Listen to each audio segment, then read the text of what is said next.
Top 10s!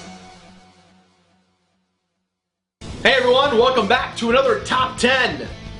Top 10 this, Top 10 that. Today's Top 10 is tomorrow's Top 10. The future of tomorrow, today, right now, yesterday. This is a green screen, by the way. That's right, I tricked you. Ruined your immersion. I ruined it.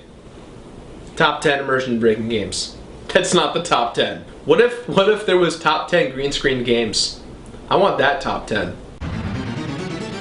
The Super Nintendo Entertainment System, without a doubt, is my favorite console of all time. My favorite stories, gameplay mechanics, and soundtracks stem from this generation of gaming. So I thought to myself, why don't I go ahead and talk about my favorite games on my favorite console? But Biedman, we all know you're number one. How can your top 10 be any different than anyone else's? Chrono Trigger should be number one, no matter what you say. Yes, Greg, these are my top 10 SNES games. But let me just say that these are my top 10, and I like to have a little variety. Before you all grab your pitchforks and come slaughter me, know that I have not played Chrono Trigger, so no, it won't be on this list. I also have not played Earthbound, but I'm playing it right now, and you actually can come see me stream it every Sunday on twitch.tv/ThatOneVideoGerard. If you already know my number one, congrats! You're a big Completionist fan, and that's awesome. For you new folks, welcome. My name is Gerard, I'm the Completionist, and this is my top 10 SNES games. It's Mario Paint, isn't it? Oh, shut up. Oh, wait, that's a good one. Oh, by the way, there are a few games on this list that I've already done full-length reviews of. So for you newcomers, I'll be putting links up for those reviews throughout the top 10. So I hope you enjoy it. Number 10!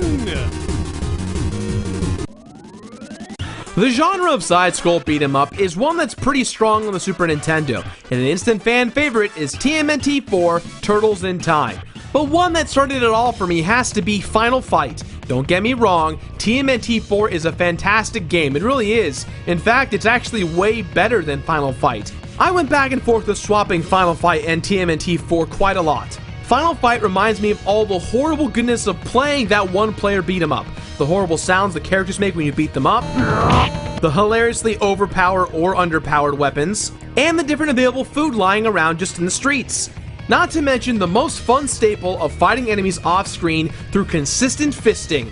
The character of Mike Haggard is also really funny to me. The mayor of New York, Haggard must go in the streets, beat up as many thugs as possible, all while trying to find his daughter, and if it's not him, you're playing as Cody, her boyfriend. Still can't believe you picked this over TMNT 4. Like I said, I could swap it. You realize this game was available on other platforms too? Hey, at least I could beat this game. Yeah? Well, you know what? Haggard kinda reminds me of Harrison Ford wanting his family back. Number 9! When we think of fighting games, we think of Street Fighter 2, Super Street Fighter 2, or more specifically for me, Super Street Fighter 2 Turbo. This is getting a bit ridiculous. Didn't they just announce Ultra Super Street Fighter 4 Arcade Edition? Yeah, but I'm pretty sure they're going to call it Ultra Street Fighter 4. Yet when I think of revolutionary fighting games, I think of one game that until recently was off the radar for many years, and that, my fellow Team Beardman members, is Killer Instinct. I'm not exactly sure why, but Killer Instinct got me stoked to play fighting games as a kid. It was a nice blend between Street Fighter 2 and Mortal Kombat. Super fascinating characters, awesome music, unique ways to murder your opponent, ultra combos, and of course, who can forget that amazing phrase? Visually and gameplay-wise, Killer Instinct 64 was actually a more superior title. But really, because it's been such a long time and Rare's not attached to the project anymore, I'm kind of skeptical for the new one on the Xbox One. Number 8. Really? I guessed it? Yeah, dude. Really? You've got to be kidding me. Have you played this game? This is actually pretty dope. Sure, it's short, but it's fun and got a lot of great things going for it. And you call yourself a badass, nasty, super hardcore gamer? I don't really call myself that. Mario Paint. Holy damn how I love this game. Mario Paint really paved the way for the minds of us young kids to start expressing our creativity, all while getting to play the Nintendo. Using a special SNES mouse and pad, you felt like you had your own computer and art station in one. You had a coloring book, the ability to create moving pictures. Fun fact, Homestar Runner was originally animated in Mario Paint. Pretty insane, huh? And the music creation station. That thing is freaking awesome. It feels like a game in itself. There's so many emulators and programs that essentially mimic just this music portion. Just go onto YouTube, choose your favorite song, and type Mario Paint in the title. This is great and all, really, Gerard, but why the hell would you play a never-ending game that's all about fly swatting? Stupid flies! Ha! I gotcha! You can run from bees, but now we have a bee problem! Alright, well now I've taken care of this bee. What the hell is that? Number 7. Secret of The Secret of Mana! Episode 2 of The Completionist, Greg and I took a look at this game, and it's still fantastic from when we were kids until now. Almost 2 years after our initial review, I can reflect back and appreciate everything that is Secret of Mana. Awesome music, insanely fun gameplay with both melee and magic, despite its horrible AI. Go around the wall! I'm going oh my god! And horribly priced goods. I'm Nico, the price gouging cat. Yow! But the biggest and most important thing to me about Secret of Mana is the multiplayer function. Back in the day, you can get the multi-tap, which is still a relic I'm trying to find. Speaking of which, shameless plug here real quick, Jesse Cox, Greg, myself, and some other YouTube folks are going to be doing a 20th anniversary stream for Secret of Mana in the very near future. Stay tuned for details. It's going to be really fun, I promise. Yeah. How many times can I talk about Mega Man X? Well, apparently not enough in my book. I think we all know why this game is so iconic, so I will be quick. Mega Man X did everything better than the original Mega Mans, with a more compelling story, tons of graphical upgrades, and overall gameplay upgrades to Mega Man X himself. Mega Man X blew everything wide open. I cannot suggest this game enough. Get on that hype train. Seriously, you probably should get on it soon. I'm not sure if a train will be around long. Just get on the train. Number 4. When we all saw Nintendo team up with Squaresoft to bring us Mario RPG Legend of the Seven Stars, our minds were blown.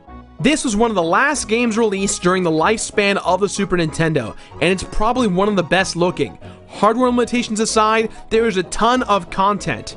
And this also makes history for the first game in the history of Nintendo to put Mario and Bowser fighting on the same team. Even if you are not a fan of traditional JRPGs, you will love Super Mario RPG. I guarantee it.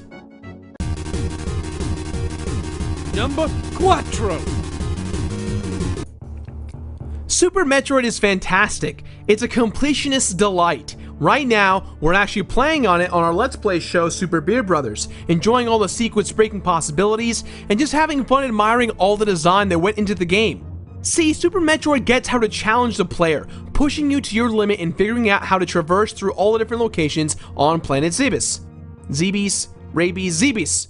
The graphics, atmosphere, gameplay just show how far the SNES can really go. And the coolest part is, every person's experience is way different. Whether you plan to play it casually for the first time, or you're a completionist trying to see Samus in that bikini, Super Metroid's a great time. Space Beach Babe watching.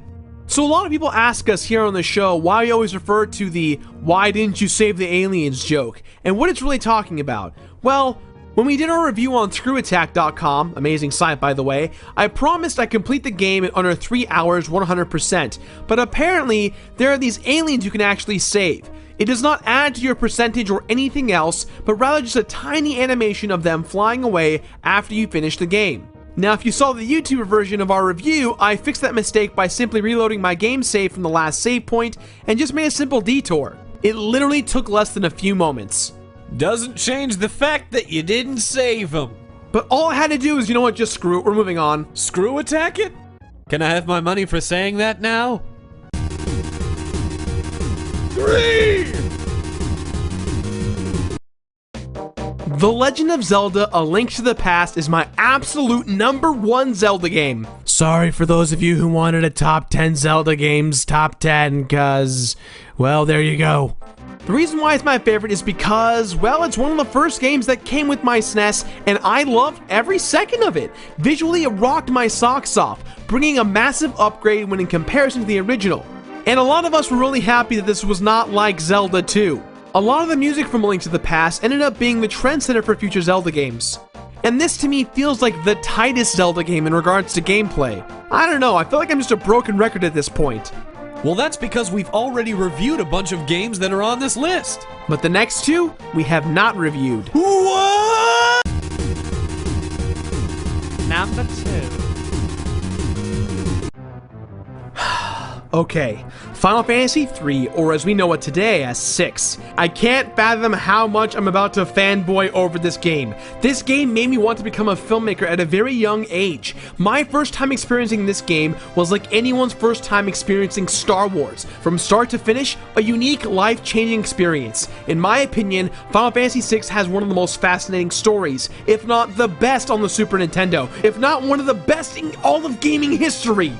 Fanboy it up, fuzzball. It has a wonderful cast of characters, my absolute favorite gaming soundtrack, tons and tons and tons of hours of interesting gameplay, lots of unlockables. In college, I wrote a paper on why Final Fantasy VI, through the power of literature and storytelling, changed the way that we interpret games. You've all heard me say that my favorite game of all time will be my last review that I do. However, this game right here will be my second to last review. Now, why is that? It's because I feel like with Final Fantasy VI, there is so much to say about gaming in general, how to frame the structure of a game, pacing, the perfect balancing act of gameplay and story, side questing. You guys get the point. This game just does so well, and really for me, it's hard to compare it to anything else. So if you love this game so much, why isn't it your number 1? Ah, silly Gerg, you should know better that my true number 1 SNES game is Dark Souls. I feel like you're messing with me. Oh, not at all. The ultimate number 1! Before you all throw your rage cups at me wondering where Super Mario World is, I just have to say, I love Super Mario World. It's a very damn good game, and it definitely deserves a place on a top 10 somewhere. However, my opinion on certain games is weird, and I think truly the more superior and more perfect platformer out there for me is Donkey Kong Country 2 Diddy's Kong Quest. I know a lot of you out there who are big Completionist fans understand why this game is so close to my heart. It has tons of nostalgic memories attached to it for me. Tons of challenging levels, unique elements of exploration encouraging you to find that bonus barrel and DK coin. At the end of the day, if there's a game that achieves almost supreme perfection in my eyes, it's Donkey Kong Country 2. There's a big story as to why this game is so important to me, and I explain a lot of that in my new series called Why We Love Gaming, Stories Through Gaming. If you want more info on why it's so important to me, give it a click. All I want to say is this game does not hold your hand. You really have to push yourself into finding some of these bonus barrels, and when you find it, the reward you feel when you do. You all have to play this game. Please, please, please. You don't even need to play the first one to appreciate it. Just play the game. It feels so right. And that was my top 10 you guys just saw. Let me know what you think in the comments below. If you disagree or agree, let me know as well. Give me your top 10. If you're from the future, go ahead and give next week's video a click right around here. But if you're from the past, or you missed last week's episode, give it a click right around here. Now, if you excuse me, I'm just gonna green screen myself all over whatever the hell I feel like. So with a green screen, you can do all kinds of fun things. Like, I don't know, now I'm on the set of Reading Rainbow. Now I'm on the set of, I don't know, Auto Monsters. Oh, Auto Monsters was a cartoon show. Oh. Oh, okay. Thank you, imaginary program production manager. Appreciate it. There's no one there. Immersion ruined. I am just ruining immersion today. If you're still here, I'm very impressed. Speaking of being somewhere, I'm in Delaware. If you're from Delaware, let us know in the comments below. Are you from Delaware? Delaware. Delaware.